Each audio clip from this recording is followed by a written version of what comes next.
এই মুহূর্তে খবর, অগ্নিমিত্রা পলের গাড়ি ভাঙচুরের অভিযোগ তৃণমূলের বিরুদ্ধে। অগ্নিমিত্রা পলের গাড়ি ভাঙচুর, পরিষ্কার দেখা যাচ্ছে বিজেপি প্রার্থীর গাড়িতে ইট ছোড়ার অভিযোগ। হীরাপুর পুলিশ স্টেশন, রহমতনগর হাই স্কুলের ঘটনা আসানসোলের।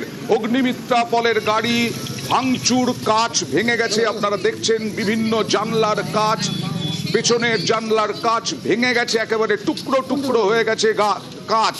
অগ্নিমিত্রা পল আসানসোল দক্ষিণের প্রার্থী, বিজেপি প্রার্থীর এই গাড়িতে ইট ছোড়ার অভিযোগ। বিজেপি অভিযোগ করছে তৃণমূলের বিরুদ্ধে। গোটা গাড়িতে কাঁচ ছড়িয়ে রয়েছে। হীরাপুর থানায় অভিযোগ বিজেপি প্রার্থীর, অগ্নিমিত্রা পলের গাড়ি ভাঙচুর করলো কারা, কি অভিযোগ, বিস্তারিত জানবো। রঞ্জিতের সঙ্গে কথা বলবো। রঞ্জিত, তবে একেবারে যে স্কুলের ঘটনা 135 নম্বর বুথ, সেখানে অগ্নিমিত্রা তিনি কিছুক্ষণ আগে গিয়েছিলেন। সেখানে তিনি যারা ভোটার তাদের সঙ্গে কথা বলছেন, সেই সময় তিনি যেন বেরিয়ে আসছিলেন, সেখানেই তার গাড়ির পেছনের যে কাজ সেখানে লক্ষ্য করে ঢিল ছোড়া হয়, এমনটাই তার অভিযোগ।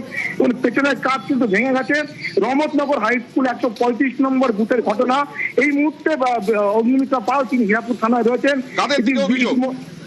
দেখো, এখন সরাসরি তৃণমূলের বিরুদ্ধে অভিযোগ, এবং তিনি যে দাবি করছেন যে এই যে ঘটনার পেছনে কারা রয়েছে সবাই জানে, এবং তা নিয়ে কিন্তু প্রশ্ন তুলছেন।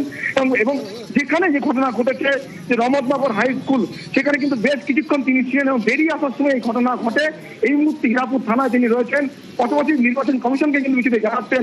তবে যেখানে গিয়েছিলেন তিনি রহমতনগর হাই স্কুলে, সেখানে নিশ্চয়ই কেন্দ্রীয় বাহিনী ছিল।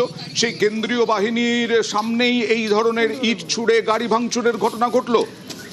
তবে একেবারেই যেখানে প্রশ্ন করা হচ্ছে, যেখানে কেন্দ্রীয় বাহিনীর কথা উঠছিল, কিন্তু কেন্দ্রীয় বাহিনী কিন্তু স্কুলের মধ্যে রয়েছে, মোতায়েন রয়েছে, এবং যে গেট রয়েছে সেখানে কিন্তু মোতায়েন রয়েছে। প্রার্থী ভেতর ছিলেন, তার যেটা অভিযোগ রয়েছে, ভেতর থেকে বেরিয়ে আসার সময় তার গাড়ি লক্ষ্য করে পেছন থেকে ঢিল ছোড়ায়, তখনই তার গাড়ি কাঁচ ভেঙে যায় এবং তিনি আবার সেই বুথে যাবেন, এমনটা তিনি দাবি করছেন। এবং এই মুহূর্তে হীরাপুর থানায় রয়েছেন। ইতিমধ্যে বিষয়টি তৃণমূল কি বলছে রঞ্জিত?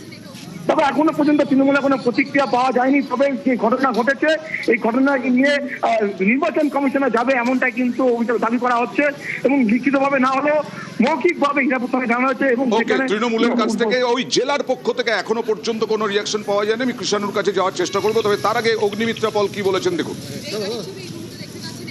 রামাদাগরের হাই স্কুল থেকে যেই বেরোলাম গাড়িতে উঠে, এই লাস্ট যে বুথটা, জাস্ট যখন বেরিয়েছি, তারপরেই পিছন দিকে একটা বড় ডালা মেরে পুরো কাঁচটাকে ফাটিয়ে দিল। বুথ पर भी छोटे छोटे আগেও একটা এসেছিল, আমরা তো বুঝতে পারলাম না, ও বললো যে একটা কিছু করেছে, এই যে দাগ হয়ে গেল। पिछले बार भी 2021 में भी जब गए थे उधर दूसरा और एक बूथ में, तब भी मेरे ऊपर पेंसिल बेल्टिंग कर रहा था। हाँ, गाइते ছিলাম তো। রানিং অবস্থায় করলো। হ্যাঁ, রানিং অবস্থায়। তুমি যখন আছো, তোমার কাছ থেকে রিয়াকশনটা নিয়ে এরকম ভাবে ভাঙচুর করতে হচ্ছে। যে কেন্দ্রীয় বাহিনী শুধু নিজে সশরীরে উপস্থিত নয়, কালকে শুনেছিলাম যে এআই এনাবেলড সিসিটিভি ক্যামেরা নাকি ভূতের বাইরে আছে, ছবিটা রিলিজ করুক না, যে কে ভেঙেছে। লকেট চট্টোপাধ্যায়কে তো দেখেছিলাম গাড়ির ভেতর থেকে বসে কাঁচটা ভেঙে বলেছে তৃণমূল ইট মেরেছে। তো সুতরাং হেরে গেছে, এইসব সিম্পাথি ড্র করা, হেরে গেছে।